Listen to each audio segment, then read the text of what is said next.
আমাদের ঠাকুর রেডি হয়ে গেছে, ঠাকুর তার ঘরে বসে গেছে। এই যে ঠাকুর, ঠাকুরের ঘর হয়েছে মোটামুটি রেডি। এবার পুজো করতে বসবে। এই যে রামপ্রসাদ বানিয়েছে আমার ছেলে ঘরে চাল ঠাল দিয়ে। এদিকে শিব ঠাকুরেরও ঘর রয়েছে, এই যে দেখতে পাচ্ছ, নন্দী রয়েছে।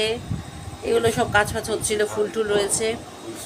তো এই দেখো, আর এখানে হলো তুলসী মঞ্চ, মানে গ্রামের ইয়েতে যেমন হয় আর কি, গ্রামের বাড়িতে মেয়েকে মানে মাকে মেয়ে হিসেবে কল্পনা করে পুজো করা হচ্ছে। গলায় মালা পরানো হয়ে গেছে কুড়ির।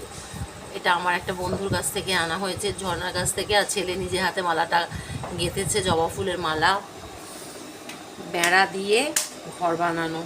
তোমাদের কেমন লাগলো অবশ্যই জানিও। তো সবার পুজো ভালো কাটুক, আমরাও পুজো করে আবার তোমাদেরকে দেখাবো।